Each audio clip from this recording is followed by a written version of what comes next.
नमस्कार दोस्तों। आज के वीडियो में हम बात करने वाले हैं रिंगर लैक्टेट सॉल्यूशन के बारे में।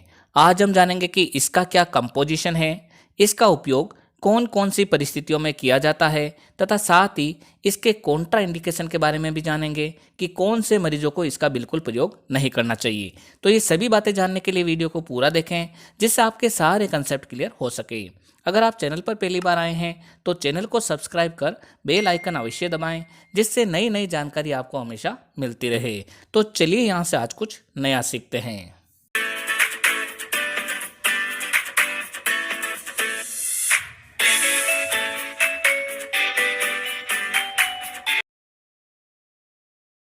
दोस्तों, आरएल इन्फ्यूजन हमेशा आईवी यानी कि इंट्रावीनस यूज के लिए रहता है।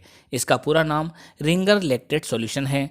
अगर हम इसके कंपोजिशन की बात करें तो 1 लीटर आरएल की बोतल में sodium chloride 600 milligram, sodium lactate 320 milligram, potassium chloride 40 milligram व कैल्शियम क्लोराइड 27 मिलीग्राम रहता है और इन सभी को 1 लीटर यानी कि up to 1 litre distil water में डालकर तैयार किया जाता है।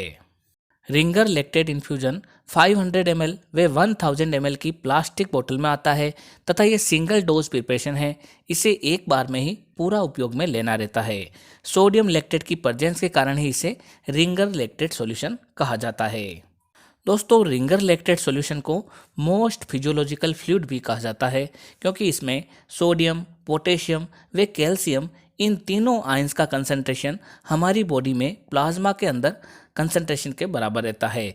इसी कारण इसे बहुत ज़्यादा क्वांटिटी में भी दिया जाए तो मरीज में आयोनिक इम्बैलेंस नहीं होता है। रिंगर लैक्टेट सॉल्यूशन हमारे शरीर में इंट्रावस्कुलर वॉल्यूम को बढ़ाता है। इसके अलावा इसके अंदर उपस्थित लैक्टेट हमारे लीवर में जाकर बायोकार्बोनेट में मेटाबोलाइज हो जाता है।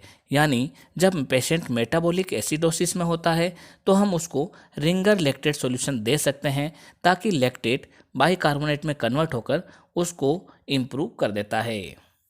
अगर हम आरएल यानी कि रिंगर लैक्टेट सॉल्यूशन के उपयोग के बारे में बात करें तो इसका उपयोग सीवियर हाइपोवोलेमिया में किया जाता है। यह हमारे शरीर में इंट्रावस्कुलर वॉल्यूम को बढ़ाता है, इसलिए इसका उपयोग सीवियर हाइपोवोलेमिया में काफ़ी फायदेमंद रहता है।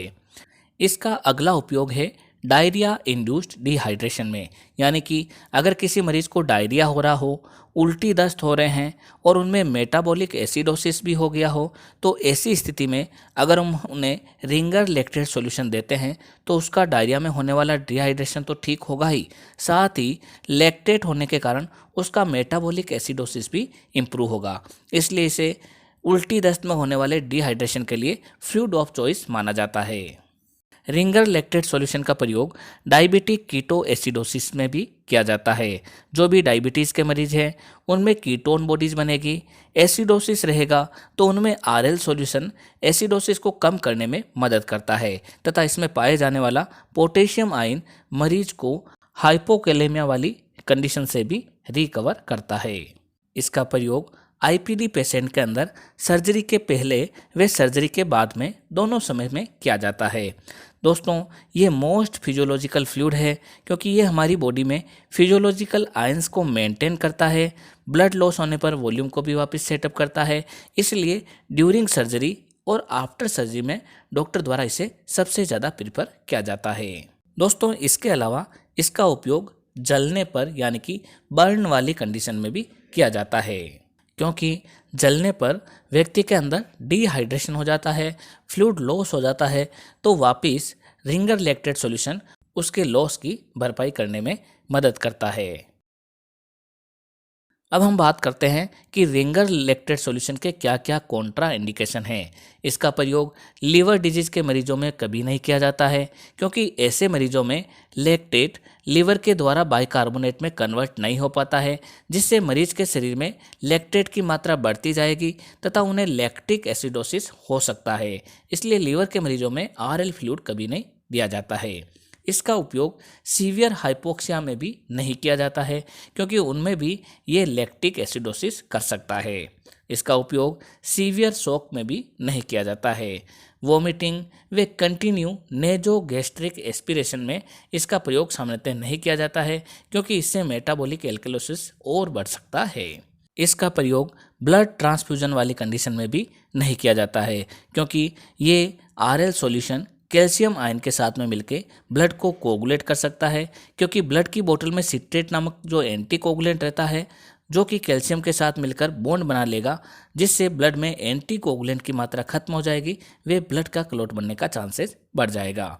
इसके साथ ही इसका प्रयोग एडिसन्स डिजीज में भी नहीं किया जाता है, क्योंकि एडिसन डिजीज में पहले से ही पोटेशियम का लेवल शरीर में बहुत ही ज़्यादा रहता है और ऐसे मरीजों को अगर इस तरीके का फ्लूइड दिया जाए जिसमें पहले से ही पोटेशियम आयन है तो उसमें कंडीशन और ज़्यादा वर्स हो सकती है।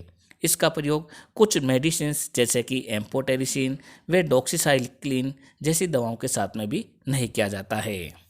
तो दोस्तों ये थी जानकारी आरएल फ्लूइड के बारे में। जब भी कोई दवा लें तो अपने डॉक्टर की सलाह से ही लें। इसी तरीके के वीडियो देखने के लिए हमारे चैनल को सब्सक्राइब कर बेल आइकन अवश्य दबाएं, जिससे नई नई जानकारी आपको सही समय पर मिल सके। एक बार फिर मिलते हैं एक नई दवा की जानकारी लेकर एक नई वीडियो के साथ। तब तक के लिए धन्यवाद।